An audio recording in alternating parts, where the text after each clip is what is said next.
Welcome in, everybody, to episode 51 of South Bay Sports Radio.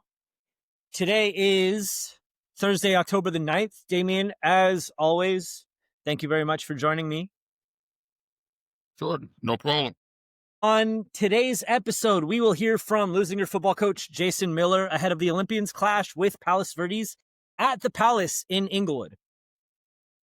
Also hear from Peninsula coach Michael Wagner and Torrance's Raymond Carter ahead of their Pioneer League showdown tomorrow night, and Serra coach Scott Altenberg prior to his meeting, the Cavaliers meeting with Loyola this evening. Be sure to check out South Bay Sports Radio anywhere you listen to podcasts. Episode 49 with Michael Wagner, episode 50 with Jason Miller. But first, Damian, Dodgers dropped Game 3 in a horrendous fashion against Philly, forcing Game 4. How confident are you the Dodgers can close this out tonight? Or are we going back to Philly? No, don't bring it up. No, you don't want to go back to Philly, that's for sure. You want to close it out today. It was... Oh, man, I was processing this last night. It's like you expected a good night from Yamamoto. He didn't have it. And then when they start working through the bullpen, you're like, boy, here we go. At some point, it might blow up. Unfortunately, it blew up with Kershaw on the mound. But it's going to come down. Top of the order has to hit. I mean, Ohtani struggling.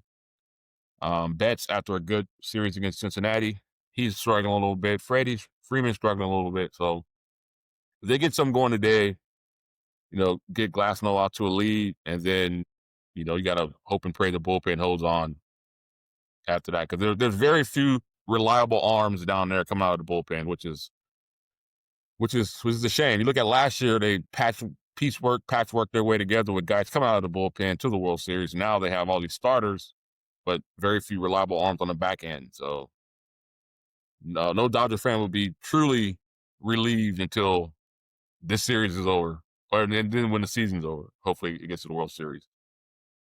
I heard yesterday that Shohei had one hit through 3 games. That's definitely something. I know this is his second playoff series, second playoff season, but for an MVP caliber player, knowing what he's capable of, to see him only produce 1 hit, how frustrating is that? Yeah, I mean, you got to give, like I heard someone say, you got to give credit to the Phillies pitchers. I mean, they're stacking these lefties against them, and they got him at the plate flailing away. Some pitches he would take probably in the regular season, work a walk. He's fishing out there over the outer half. He did hit one to the wall last night when he sort of just flicked his bat and it went to the wall, like in the 6th or 7th inning. So hopefully he gets it going today. But then you also got to think, this he's pitching and he's hitting, and at some point it has to wear you out. I mean, it'll make me tired. I'm tired just thinking about what he's doing.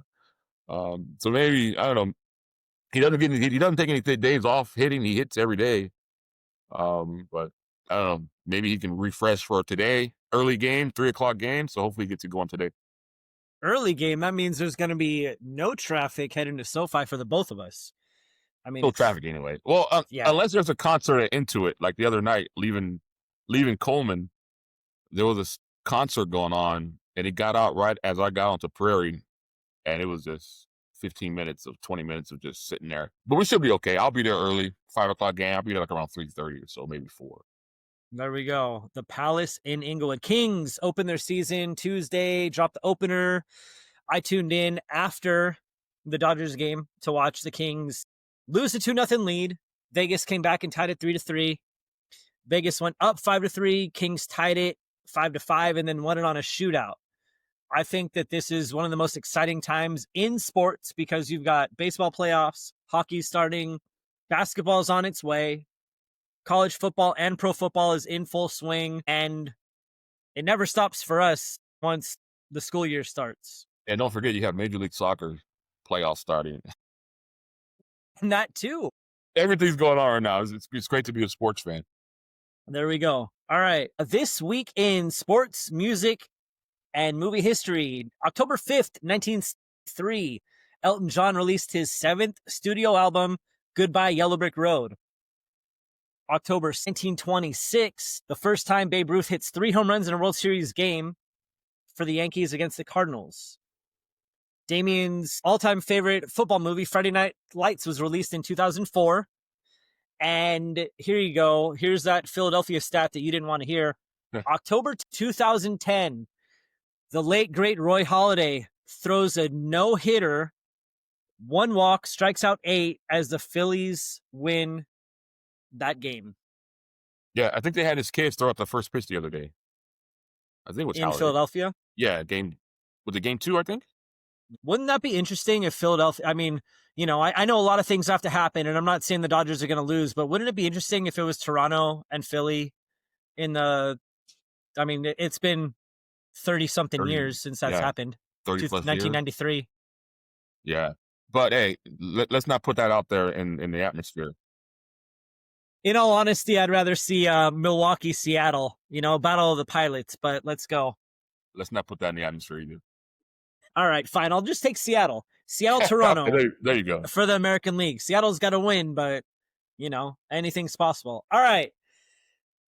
First ad read of the day. Hey, South Bay, if you're looking for the perfect weekend spot, Rizzo's Pizza has you covered. It's the place for family gatherings, friends getting together, or just catching all the games over the weekend. They've got tons of TVs, so you won't miss a play. And check this out. For limited time, Rizzo's is offering $10 off your order of $20 or more. All you have to do is mention the code SBSRFan10 when you order. So grab a slice, grab a drink, grab your crew, and make it a weekend at Rizzo's Pizza. Offer not valid with any other promotions. All right, Damian, here we go. Leuzinger is now at the number 1 spot after beating Inglewood in its Bay League opener last Friday. They will play number 4, Palos Verdes, at SoFi tonight. PV's coming off a 48-7 win over Culver City in its league opener. In last year's game, PV scored 14 fourth quarter points to beat Leuzinger 21-14. I've got sound clips from Jason Miller. Do we want to talk about this game first? Or do we want to hear from Coach first? Let's hear from Coach first. There we go. Here we go. Jason Miller.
All right. That was Coach Jason Miller.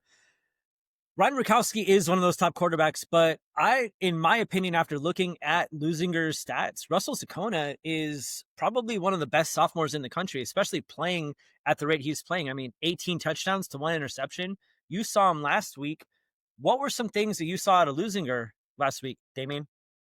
Oh, yeah. Just watching them last week compared to last year, they seem to be more dynamic offensively. I think last year you knew the ball was going to end up in Journey Tonga's hands. This year you can see the progress that Sekona's taken from last year. And then they got a receiver, Mason Miller, on the outside, who's dynamic. He went for like 130 yards last week, and also had a kick return for like 88 yards for a touchdown.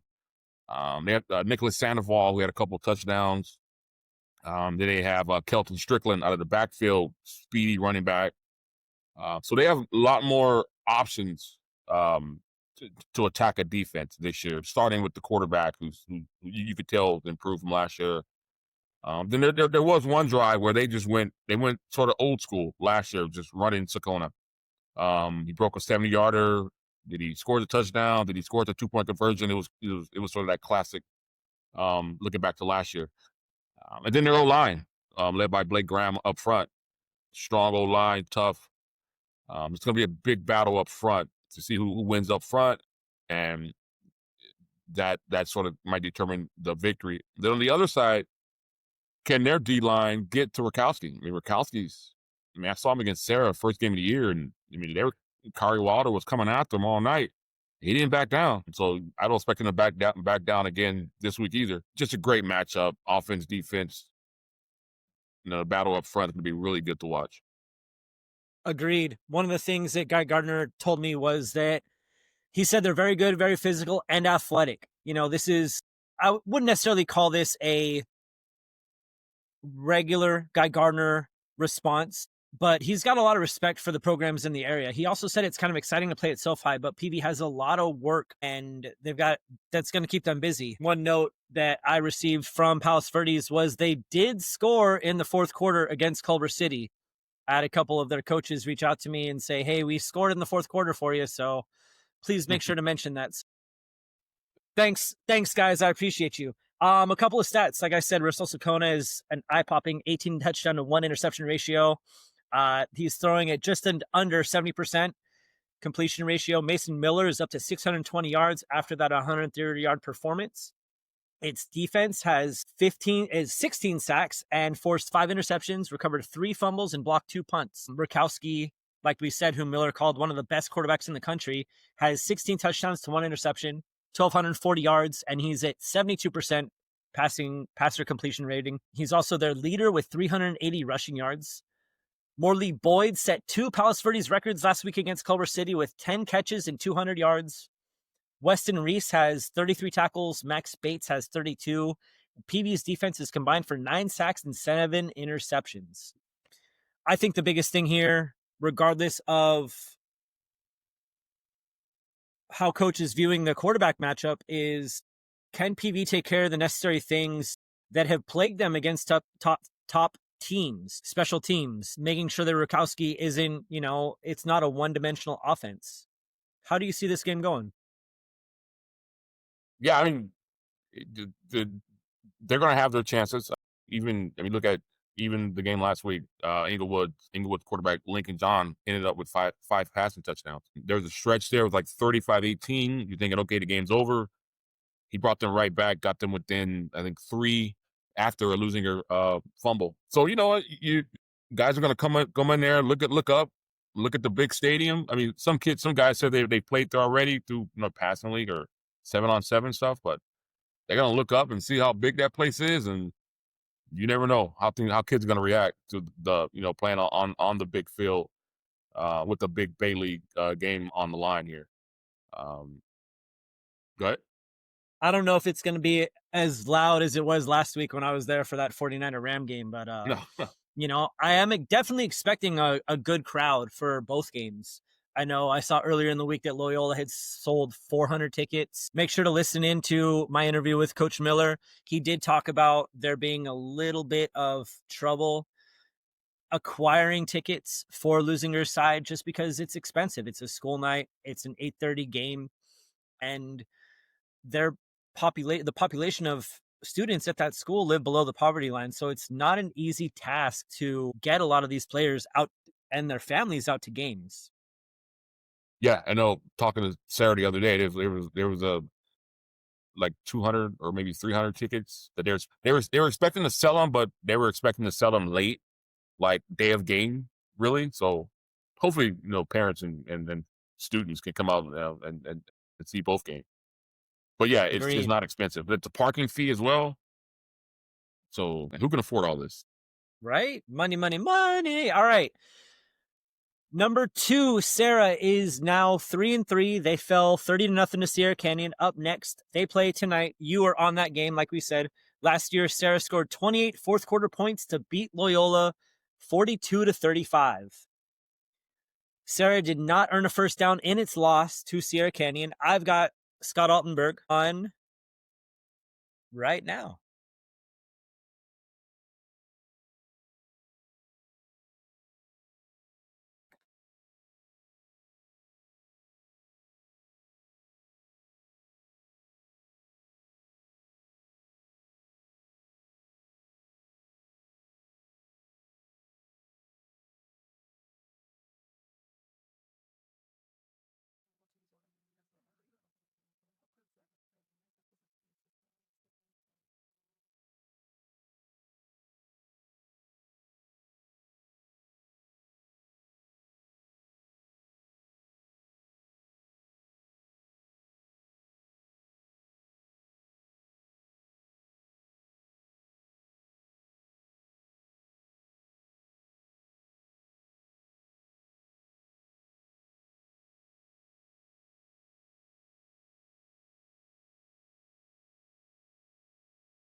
All right, that was Coach Scott Altenberg. What's funny is I did a episode with him when I first started the podcast, and when I sent it to him, he's like, Nick, how come I have a lisp? What happened here?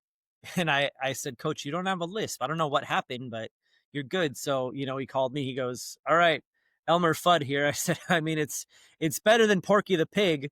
And, just his personality comes to show when you kind of break him down, you get to know him. Serra's young. They haven't really been playing well offensively. Their defense has been put up to a lot of tough tests. What's going to be the key for Serra in this game to get back in the win column, Damian? Yeah, it's going to start with the offense. He told me the other day he doesn't think they know where the end zone is right now. So they just gotta, like I said, they're throwing some stuff out. I saw him working on some different things the other day. I was down there either Tuesday, I think, or maybe Wednesday. No, Tuesday. Yeah, you just gotta score. You score. You get out to a lead, and that allows the defense to just to sort of set the tone the rest of the way, like they did against Palos Verdes when they got out early, and then that just set Kari Wilder loose, and then the linebackers were flying around and everything, and they ended up with a shutout win. But yeah, they got to get points on the board, and they can't have a game like they did last year. They needed a 28-point fourth quarter to beat Loyola last year. They can't do that this year. I don't think they can. I mean, can they score 28 points? That's another question. Right now, can they do that right now?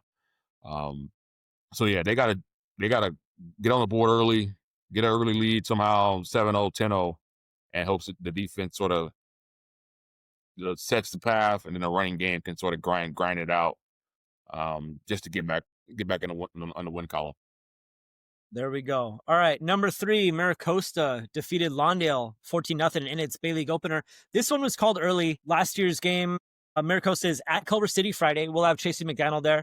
In 2024, Mira Costa defeated Culver 56-34. All right, what we know about Mira Costa, especially after last week, what we know about Culver, what do you think is going to be the biggest thing that's going to stand out about this game, despite the fact that Costa only played one quarter last week?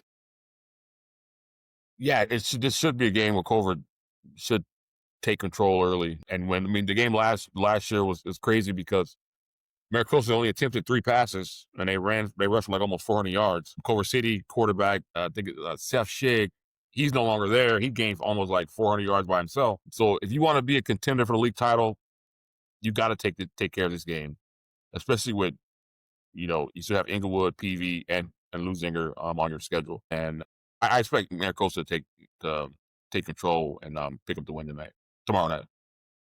Yeah, it's weird because all the games, we've got 3 games today and then the rest of them are tomorrow. So kind of unbalanced schedule, which is weird, but fun nonetheless. Number 5, undefeated Torrance defeated Redondo 34-24 last week. They host Peninsula. Last year, Torrance scored 14 in the first quarter to beat Peninsula 33-0. I've got both coaches with sound clips. Let's hear from Coach Raymond Carter first.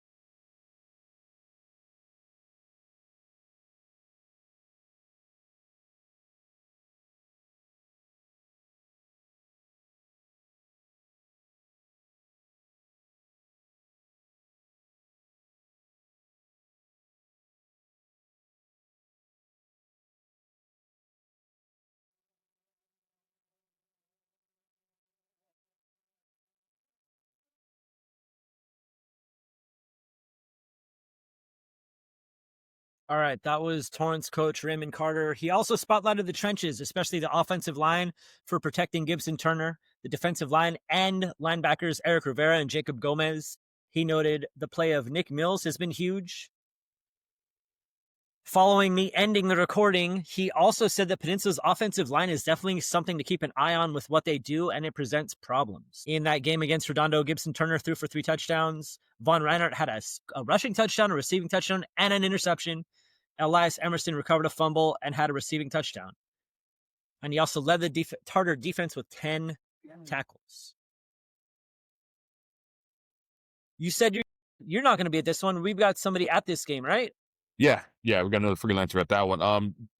Just to get another look at Torrance, they had a big win last week against Redondo, a come from behind win. So how do they keep things going this week? There we go. With their sights set down the road at that big showdown with North for the league title, if North doesn't slip up, which we'll talk about later, I'm sure. Yes, we will. All right, let's hear from Coach Michael Wagner prior to us talking about Peninsula and that win.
All right, there we go. That was Coach Michael Wagner.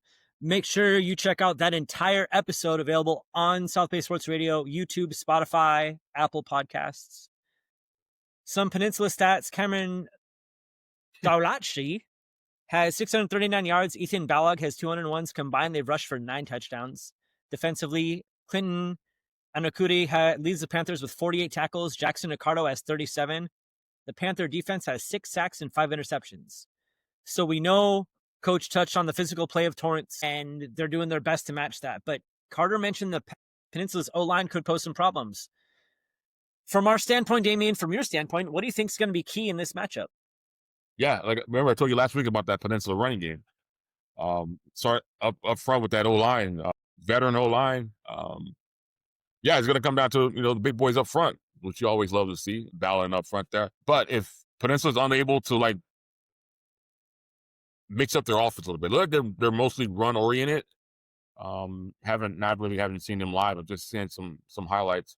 You're gonna have to mix up the offense. Torrance is a balanced team. They can throw it, they can run it. Then they can score on defense too if they need be. So yeah, he's gonna start up front, and then we'll see how the Peninsula offense sort of keeps Torrance off balance, and then Torrance with Gibson Turner is having a great season hitting Von Renner. So they're gonna be ready. It's another good Pioneer League game this week. Agreed. The biggest thing about Peninsula, that one of the things I talked with coach about was, they try to do the necessary things to stay in the game, but passing the ball at Peninsula, I don't remember in the 17 years that I've been doing this, I don't remember more than 2 or 3 seasons where they've actually thrown the ball. They're a ground and pound type of team, try to set up the offense that way. So I definitely can see, they've got some big guys on the offensive line. Jake Denny is a junior. So, can they control the tempo? That'll be the big key. Yeah, you control the tempo, control the clock, and then that keeps Torrance offense on the sidelines. You go. All right, number 6, Inglewood is coming off that loss to Leuzinger. They host Lawndale. Inglewood's 2-4. Lawndale is 4-2. Inglewood dominated the game in 2024 at a clip of 42-0. Like you said earlier, Lincoln John threw for 5 touchdowns and over 350 yards in last week's loss. Noah Clark had 15 tackles. Terrell Howard had 13.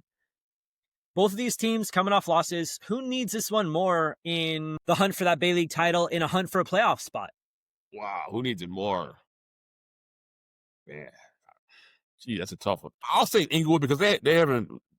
I mean, the 4 losses is the most they've had in the season since Milwan James has been there. And watching them, seeing them twice already, you see a lot of good, but then you see the breakdowns. Yeah, but I was impressed with John the other night. He was losing his defense, was coming at them, and he was standing in there making some big throws. Led him back from a 17-point deficit, had him, with another shot to take a lead late. But Leuzinger got the ball back and ran the clock out, scored a touchdown to put the game away. And then we know what Lawndale's building over there. They're trying to build their program back up to the way it was when Travis Clark was there. But I think Inglewood bounces back this week. I think it's probably watching them last week come up short. They don't like losing. I mean, the first time they lost to a South Bay team since 2018. So they're going to want to get back on track this week. That's a really long stretch, especially not only for that program, but for Coach James. I know he talked to me last week about never starting 0-2. And now you've got 4 losses and the losses start piling up. So I'm sure there's some frustration there. Yeah. And then, I mean, the way this playoff system is, if they finish the season over 500, last year they were D1. This year they might not be that high. So maybe that's something down the road there. Maybe they drop down somewhere and end up with a playoff run somehow. You just never know how this whole playoff system is going to work out. It definitely is confusing because you could have a team like Mira Costa go Division 2, and then you have a team like Inglewood go Division 4. Yeah. Definitely. PV the other year, they went undefeated and went to D2. And then last year, they're 7-5, whatever. What? They finished third in league and ended up going D5. So it's, who knows? Yeah. It's all a mystery. It's all a mystery. They won when they needed to, that's for sure. Yeah. All right. Number 7, North Torrance is coming off a loss to Santa Monica. North is 4-2. They host number 9 Redondo, who's coming off that 10-point loss to Torrance. In 2024, North held on for a 36-29 victory. Redondo scored 15 points in the 4th quarter. In last week's game, North was held to 229 yards. King Shelton had 100 those yards receiving. I've got Coach Keith Ellison from my post-game interview with him last week. I think that some of the things that he touches on are key for Redondo. Let's hear from Coach.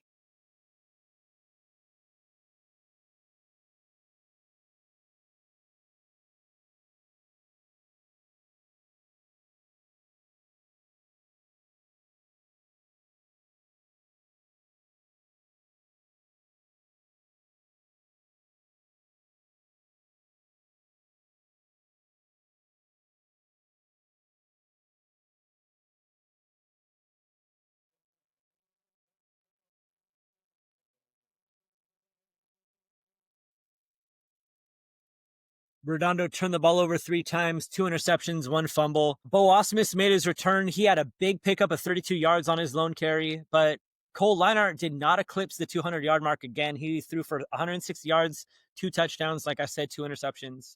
Tyler Harper had over 100 yards receiving and 2 touchdowns. This game could go either way, in my honest opinion, but Damian, which team do you think has the ability to rebound more coming off their loss last week?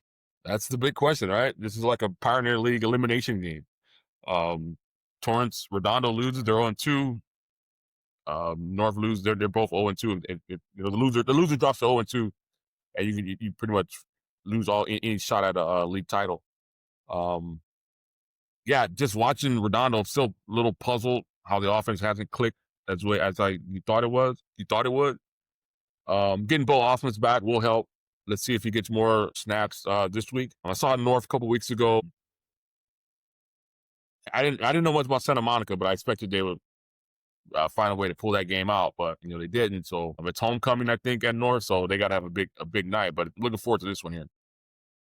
Here we go. All right, number 8, Carson is 3-3. They're coming off a bye week. They play number 14, Gardena, who makes an appearance in the top 5. Gardena is coming off that 29-6 win over Banning. This game is today. We will have David Rice there. That is 4:00. Last year, Carson defeated Gardena 23-7. Carson coach William Lowe told me they're excited to be in league play. It was nice to have a bye week and get 2 good weeks of practice before league play starts. Gardena had a great win over Banning. They play really hard and their quarterback just makes plays. He's tough. The goal, coach said, is trying to make sure we get better every day and focus on going 1-0 in league every week. That Guy Gardner mentality kind of trickles through the South Bay Harbor area. Maybe it's just me from him being one of those coaches that I've talked to more often than not, but yeah, I got a quick joke about that. After the PV game last week, I told Tracy to give me some quotes from PV players about playing at SoFi. He sent me like 5 players, and every quote sounded like a Guy Gardner quote. It's like they all sound like Guy Gardner up there. It's pretty cool. They must put them through media training and say, all right, guys, these are your responses. This is, if you're going to talk about, yourself, it's like the scene out of Bull Durham where it's like, you're talking about, I want to thank God.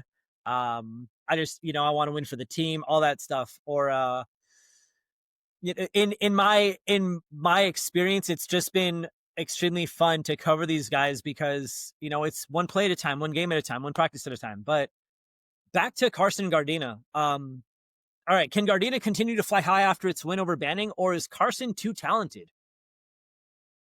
It's the Marine League, man. Who knows? Yeah, but I expect Carson to come out today and get the win. But yeah, Kevin Martinez, Gardena had 4 touchdowns last week, so you can't overlook them. It's a day game, sort of takes you out of your normal routine. I remember last year, Gardena played Banning at home. It was a day game that started late because Banning bus had broke down, and then it was all sort of crazy city section things went on there. But they pulled the win off then, so never overlook Gardena in a big Marine League game, and I won't do it this week, but I think Carson will pull out the win though.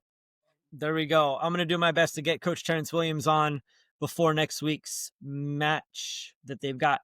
All right, number 10, San Pedro defeated Narbonne 48-12. They host number 15 Banning Friday. Last year, San Pedro beat Banning 34-33. This is the 90th meeting in the Battle of the Harbor, dating back to 1930. San Pedro leads the series 45-43-1. After starting the season 4-0, Banning has scored just 12 points over his last 3 games.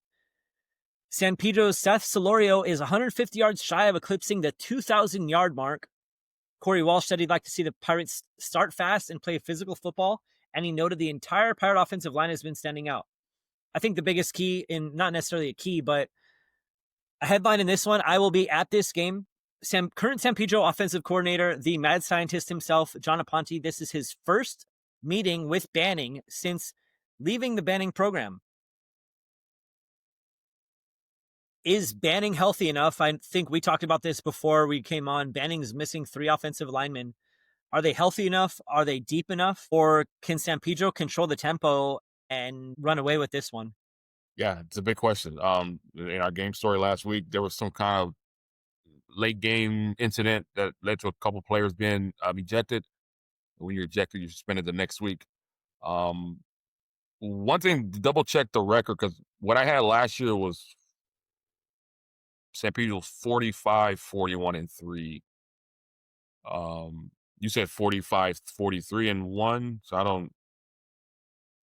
Yeah, that equals 89. What does 45, 41, and 3 equals? 89? 88. No, 89. 89. Yeah, Yeah. just double check that with you know. If I'll you double got. check it with. I know who to double check Yeah, with. we know who to double check with San Pedro Sports. San Pedro beat them twice last year too. The regular season at the Coliseum and then in the playoff game. So yeah, and Sal Solorio, he's approaching another record. He's setting records over there, seems like on every game. But like I say, Marine League, the rivalry like this, you can't count on anybody. You expect something. You expect some tricks, something to try to turn the game around, and looking forward to seeing how this one plays out. But on the surface, Solorio and Retlu, they're one of the best quarterback receiver combos around right now. And let's see if San Pedro's got a healthy running game. I remember the last time I saw them, they didn't have one of their starting tailbacks. They were down to their third string running back. So that was definitely one of the reasons that they fell to El Medina. Number 11, El Segundo thumped Hawthorne last week, 38-0. They host Beverly Hills. Last year's meeting, El Segundo put up 51 before the half and beat Beverly Hills 65-7. Let's see. The Eagles defense forced 5 turnovers, including 3 interceptions and 3 defensive touchdowns in last week's game against Hawthorne. Can the Eagles keep that train rolling against Beverly Hills? This is another Ocean League matchup. I think El Segundo's kind of putting itself in the driver's seat. They've got that meeting with West Torrance looming. So what's going to be the key in this one, Damian? Yeah, just not overlooking anything, not overlooking anybody, which I'm sure they won't. The Ocean League in its current phase is down to West and El Segundo. And yeah, I expect both of those teams to sort of take care of business until they meet later on in the year. I think the re-leaguing process is going on. Discussion is going on. I think it started last week, I believe. So what leagues look like now might be different next year. But we'll see how that all works itself out.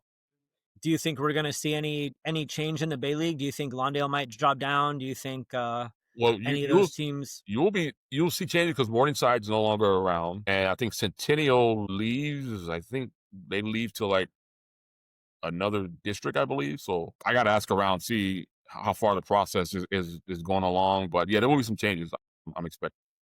Okay. There we go. Be sure to tune in. We'll keep you updated on that. Breeze Preps on Twitter.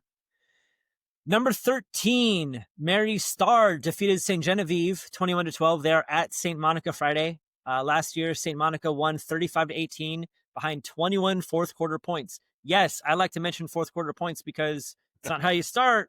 It's how you finish. It's how you finish. Tyler Sestich tells me he thinks the Stars are peaking at the right time and have a lot of momentum. St. Genevieve was the defending Camino Real League champion, and Mary Star imposed its will on them physically. Despite pundits like Damian and I saying Sestich loves to throw the ball, he loves watching the Stars pound the rock. He called this game against St. Monica a big one for the Stars, putting the program in a really good position to win its first league title in over 20 years against St. Genevieve. This is the information that I wanted to get to. Tanner Rollins threw the ball 12. Giuseppe Verzi and Johnny Rivera combined for 32 carries, and that's 162 yards and 3 touchdowns. When we look at the stats and scores from these games, what's the biggest thing that's standing out to you about Mary Star? That Rollins only threw the ball 12 times last week. The Giuseppe Verzi is a transfer, I think, from Palos Verdes. Yes. Also plays baseball as well. St. Monica's undefeated, so yeah, it's a big showdown. They're all. Can Mary Star get? They have some guys who got cleared from the last couple of weeks. Can they? Are they all all added? Acclimated to the process, and can they pull out a big win here? Like you said, puts them in the race for the league title. There we go. All right. That will wrap up Damian's top 15. We did talk about Gardena making its appearance in the top 15. Banning fell to Gardena. The last ad read is the days are getting shorter and daylight savings time is cutting into ODA's baseball practices. We're not ready to call it a night, so we are raising funds to add lights to local fields. Help us keep the game going after dark. Shoot an email to odabaseball@aol.com to pitch in. That's odabaseball@aol.com. All right, Damien, a few things before we wrap. We've got playoff rankings that the CIF released recently. Sierra Canyon still number 1. Redondo came in at number 2. Mira Costa came in at number 4. Bishop Montgomery came in at number 19. El Segundo at number 34 and South Torrance at 46. I'm trying to look at this Redondo. That was girls volleyball. I don't think you said that. Was girls volleyball. What did I say? You didn't say anything, I don't think. Girls volleyball playoff rankings. Tuesday the 14th, Mira Costa is at Redondo, and that one, Mira Costa won the first meeting. They swept Redondo. Yeah. So that one's going to be a big finish. Those games are always packed. I don't expect him to go 3 this time either. No, I don't.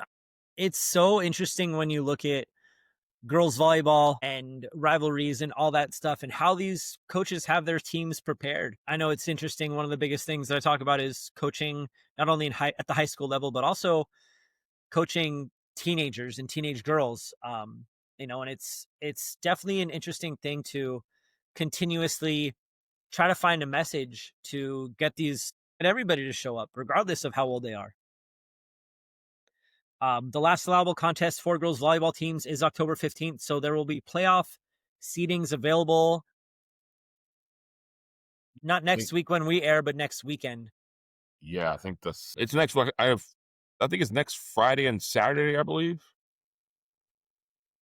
It's coming up very quick. Yeah, girls volleyball on the 18th, flag football on the 17th. All right. Flag football playoff rankings. Redondo is at 18. Palos Verdes is at 42. Torrance 44. And Mira Costa, after that big win over Redondo last week, is at 50. Boys water polo playoff rankings. Mira Costa is at number 6. Loyola is number 10. Redondo Union 23. El Segundo's at 36 and Palos Verdes is at 52. Those playoff rankings will be out the week after. The last allowable contest for boys water polo is the 22nd of October. And just touching on some sports that we don't normally touch on this show. Girls golf playoff rankings. Peninsula is number 8, Palos Verdes 22. And then you've got North Torrance at 38, Mira Costa at 56, and Torrance at 57. And then in girls tennis, you've got Palos Verdes at number 12, Mira Costa 17, Redondo Union coming in at 20, and Peninsula at 30. And this is the first year post Mike Hager at Peninsula for the tennis program. I think one thing we got to mention is banning flag football beating San Pedro. Yes, that was the first San Pedro Pirate flag football loss at home and to a Marine League opponent. Yeah, sort of sets the stage for they play again, right? Or they should play again. I believe they've already played once, and they'll play one more time. Okay, then they might meet again in the playoffs. I mean, when can we expect Marine League teams to not meet in the playoffs? Exactly right. Yeah. All right. Let's see. They play Monday the 20th at 3:00, and that game is at Pedro. The game that Banning won, it says it was an away game. That's interesting. Max Preps is interesting. All right, yeah, banning San Pedro. That one's going to be Marine League title. That one could shake up the top 3 again because I had Redondo at number 2 last, San Pedro at number 1, and banning at 3. So we could see San Pedro drop to number 3, banning at 2, and Redondo at 1. But I would love to see Redondo and Banning get a full game against each other. Yeah. All right, big weekend. I was somewhere the other day. I was over at North at the fall basketball thing. And someone asked me, why did that game get canceled? I was like, yeah. The refs didn't like the chirping or whatever. It's like, but you got to let the game play out, though. Definitely have to let the game play out. You definitely have to put your foot down. The biggest thing, especially with being a parent, is when you say something, you have to stick by your word. You have to stick with it. I talked with an official. He's also my plumber, and he does games out in Long Beach. And he was saying, what happened, Nick? And I told him, he goes, the biggest thing is you have to say what your intentions are, and you cannot deter from it. If you say, if you tell me something, you're like, hey, I need you here. All right, cool. Well, what about this? Like, no, this is what we're doing. All right. But if you allow me the chance to like change your mind, that shows me that I can change your mind, at any given time. And so with with referees, and that being said, you kind of like, once you get into their head about it and they start to second guess it, and then they're like, you know what, I'm done. I'm over it. I'm out.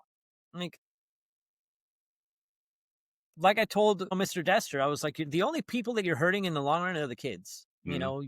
You're not sticking by your word. You're very wishy-washy. You're the head official. This game is your call. Oh, but use your team. And at the end of the day, I think he attempted to do the right thing, but in the long run, it's tough where it's like, hey, throw a flag on the coaches. Coach, keep it shut. Yeah. If you can't do that, you can watch the game from the stands where I don't hear you. Yeah, exactly. All right, that will do it for episode 51 of South Bay Sports Radio. Be sure to follow us on Instagram, on Twitter.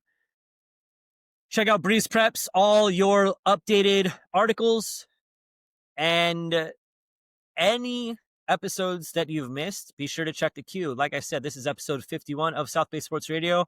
Have a great Thursday. Thank you again.